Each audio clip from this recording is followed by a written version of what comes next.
Me llamo Manuel. Tengo 66 años y hace exactamente 3 meses que aterricé en Barajas de vuelta de Tailandia. Pero no volví con maletas llenas de recuerdos o camisas de lino. Volví con una mano delante y otra detrás, y con una maleta vieja que ni siquiera era mía. Lo perdí todo en Rayón.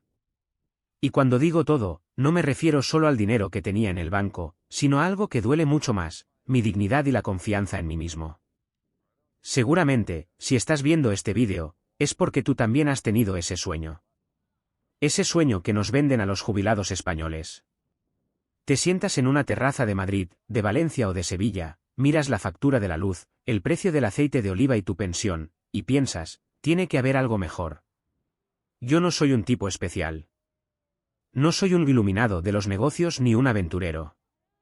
Fui empleado de banca durante 35 años. Toda mi vida contando el dinero de los demás, calculando riesgos, siendo el hombre prudente que todos consultaban. Pensaba que a mí no me la podían dar con queso. Buscaba lo que buscamos todos, que mi pensión de prejubilado, que aquí en España me daba para ir tirando y poco más, allí me permitiera vivir como un auténtico rey. Quería sol, quería que me trataran con respeto y quería, por una vez en mi vida, dejar de mirar el céntimo. Pero escuchadme bien lo que os voy a decir, porque esta es la tesis de todo lo que vais a oír hoy. Tailandia no te arruina por sus precios. Tailandia es barata, sí. Lo que te arruina es que, una vez que bajas de ese avión, el país tiene una forma sutil y perversa de hacer que pierdas el sentido común. Te vuelves vulnerable. Te crees más listo de lo que eres. Te crees que esa sonrisa que te regalan en cada esquina es porque eres alguien especial, y no porque llevas una cartera llena de euros. En este vídeo no os voy a hablar de playas idílicas ni de templos de oro. Os voy a contar la verdad cruda de cómo un hombre que sabía de números acabó arruinado por una mujer que no sabía ni hablar mi idioma, pero que entendía mi psicología mejor que yo mismo. Quedaos conmigo hasta el final, porque os voy a relatar el momento exacto, el segundo preciso frente a un cajero automático en una gasolinera de mala muerte, en el que me di cuenta de que no tenía dinero ni para pagar el taxi al aeropuerto, ni mucho menos el billete de vuelta a casa. Si estás pensando en jubilarte allí, por favor, escucha mi historia. Puede que sea el vídeo más barato y más útil que veas en tu vida. Para que entendáis cómo llegué a esto, tengo que pediros que os pongáis en mi piel hace 2 años. Imaginaos, Madrid, un martes cualquiera de noviembre. Un cielo gris, de esos que parece que te pesan en los hombros, y yo saliendo del supermercado calculando que la compra me había costado 10 euros más que la semana pasada. Con mi pensión de 1.400 euros, después de pagar el alquiler del piso, la luz, el gas y los gastos básicos, lo que me quedaba para vivir era una miseria. Sentía que mi vida se había convertido en una cuenta atrás para el próximo recibo. Todo cambió durante unas vacaciones en Benalmádena. Estaba en un bar de copas, de esos que huelen a mar y a libertad, cuando me encontré con un antiguo compañero de la facultad, Julián. Hacía 10 años que no sabía de él. Julián estaba radiante. Moreno, con una camisa de lino impecable y una sonrisa que no le cabía en la cara. Me contó que vivía en una villa con piscina cerca de una playa en el sudeste asiático.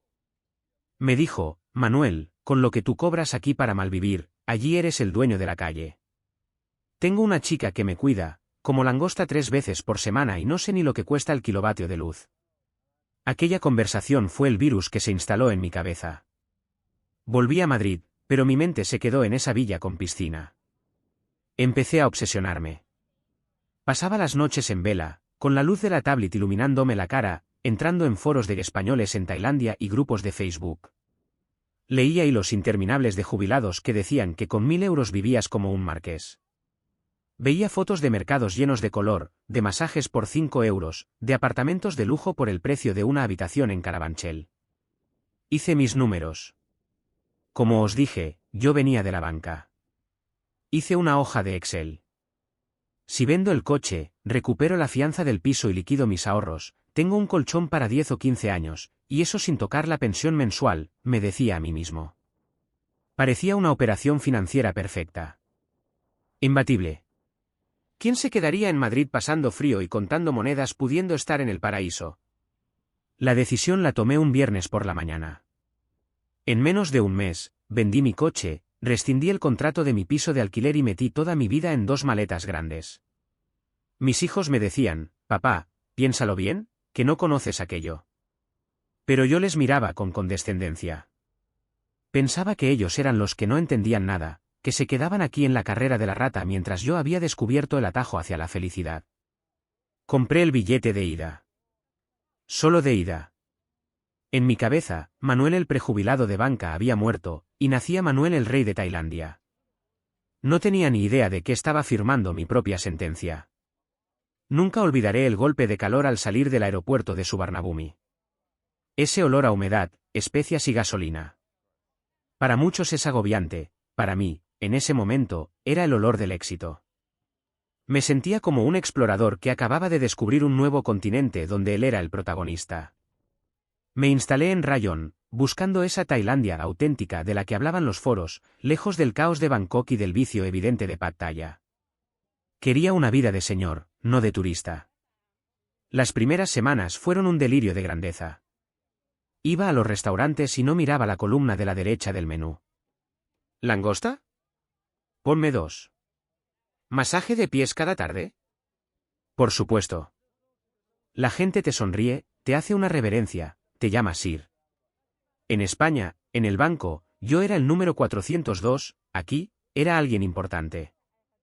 Esa amabilidad extrema es una droga muy peligrosa para un jubilado que se siente solo.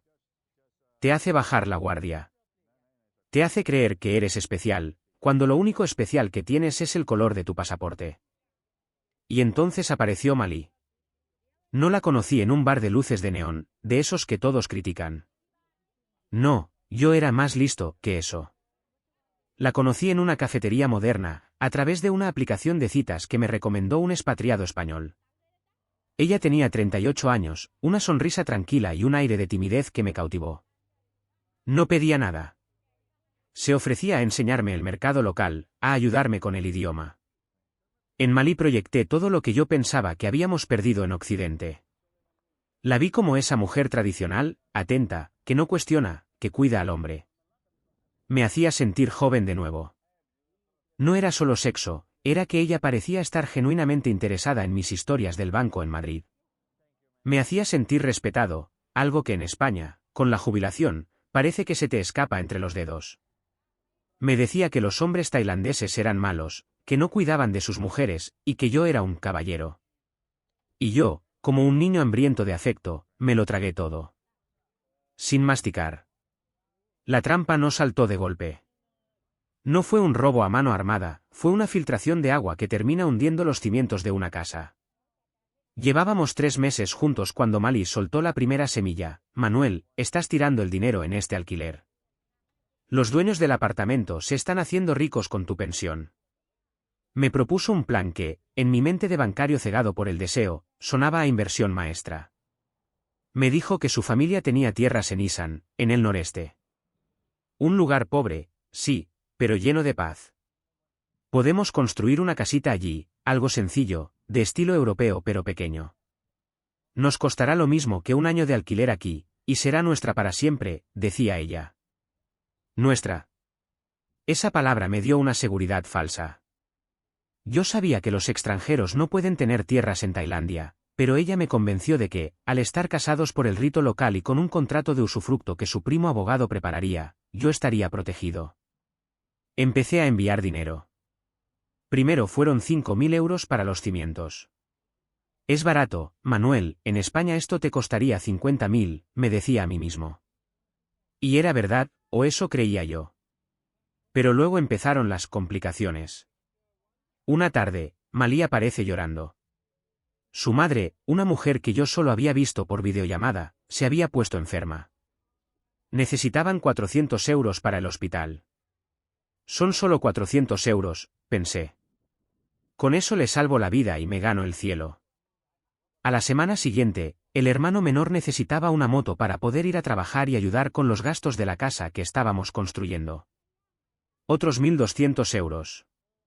Yo empezaba a notar que el goteo era constante, pero cometí el error que arruina a todos los jubilados en el extranjero, el coste hundido. Ya había invertido 7.000 euros, no podía parar ahora y perderlo todo. Tenía que seguir adelante para que la inversión tuviera sentido. Cada vez que intentaba preguntar por las facturas o los recibos, ella se ponía triste. Es que no confías en mi familia, me decía con los ojos llorosos.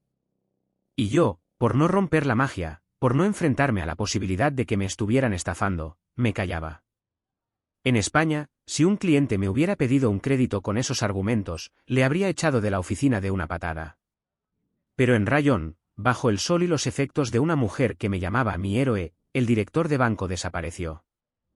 Solo quedaba un viejo desesperado por no despertar del sueño. El goteo de 300 euros aquí y 500 allá se convirtió en mi nueva normalidad. No me estaba jubilando, estaba financiando el desarrollo económico de toda una provincia tailandesa a costa de mi propio futuro. Llegó el día en que la casa en Isan estuvo terminada. Dejé la brisa de Rayón por el calor asfixiante del interior. El choque fue como chocar contra un muro de hormigón. Allí no había restaurantes de lujo ni paseos marítimos, solo polvo, gallinas y una barrera lingüística insalvable. Me di cuenta de que mi papel había cambiado. Ya no era el expatriado glamuroso, ahora era el farán del pueblo, el cajero automático con patas. Cada vez que salía al porche, aparecía un primo, un vecino o un tío con una factura o una desgracia nueva. La tensión empezó a crecer cuando se acercaba el cumpleaños de mi nieto en Madrid. Quería darle una sorpresa, ir a España 3 semanas y ver a mi familia. Malí controlaba la cuenta local donde yo iba pasando mis ahorros para los supuestos trámites del visado de matrimonio y los gastos de la casa. Una tarde, me senté con el portátil para comprar los billetes de avión. Cuando entré en la banca online, el corazón me dio un vuelco que casi me deja allí mismo. La cuenta estaba prácticamente a cero. Faltaban más de 12.000 euros. Dinero que yo creía que estaba bloqueado para demostrar fondos ante inmigración. Me quedé frío. Esperé a que ella llegara del mercado. Cuando se lo pregunté, con la voz temblorosa, esperaba una explicación, una confusión, pero lo que recibí fue una máscara de hielo. La mujer dulce y sumisa desapareció en un segundo. El dinero se ha usado para la casa, para las deudas de mi padre y para la vida que has llevado aquí, me soltó con una frialdad que me heló la sangre. Cuando le recordé que ese era mi dinero, mi jubilación, se rió en mi cara. Tú has vivido en nuestra tierra, has comido nuestra comida, mi familia te ha cuidado, pensabas que todo eso era gratis. En ese momento comprendí la magnitud del desastre. No era una pareja, era una transacción que yo no sabía que había firmado. Me di cuenta de que para ella, yo no era Manuel, era simplemente un recurso que se estaba agotando. Lo peor estaba por llegar. Desesperado, decidí que me iba a ir de allí ese mismo día. Cogí mi pasaporte para irme a un hotel en la ciudad más cercana y revisar mis papeles. Fue entonces cuando descubrí el golpe final. Los sellos del visado. Malí me había dicho meses atrás que su contacto en inmigración se había encargado de todo, que no hacía falta que yo fuera a la oficina de Rayón o Bangkok. Mentira. Llevaba 6 meses en situación de overstay, es decir, ilegal. Ella nunca había depositado los 400.000 bahts necesarios en el banco para el visado de matrimonio, se los había gastado o repartido. Yo estaba atrapado. Si la policía me paraba en un control de carretera, acabaría en el centro de detención de inmigrantes antes de ser deportado. Me sentí como un criminal en un país donde ya no tenía ni un céntimo. Tuve que hacer la llamada más difícil de mi vida. Llamé a mi hijo mayor a Madrid. Dios, la vergüenza.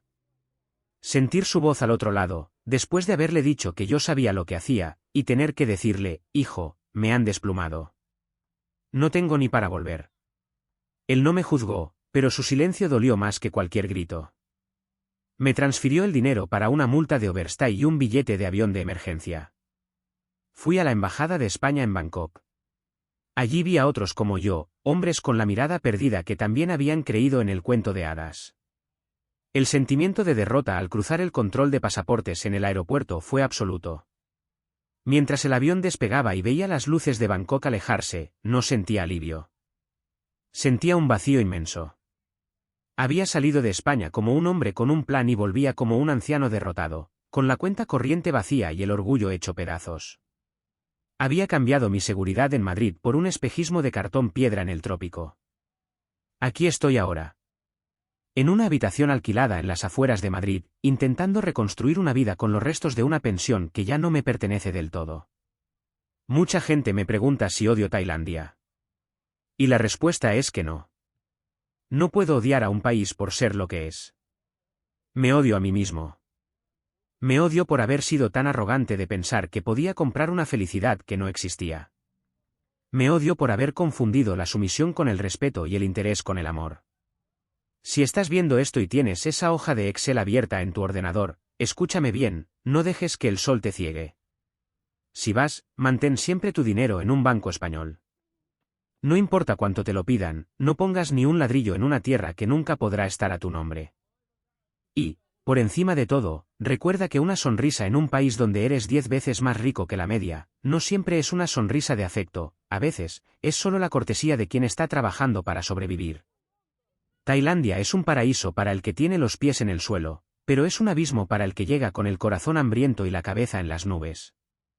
No dejes que tu jubilación se convierta en mi pesadilla. Gracias por escucharme.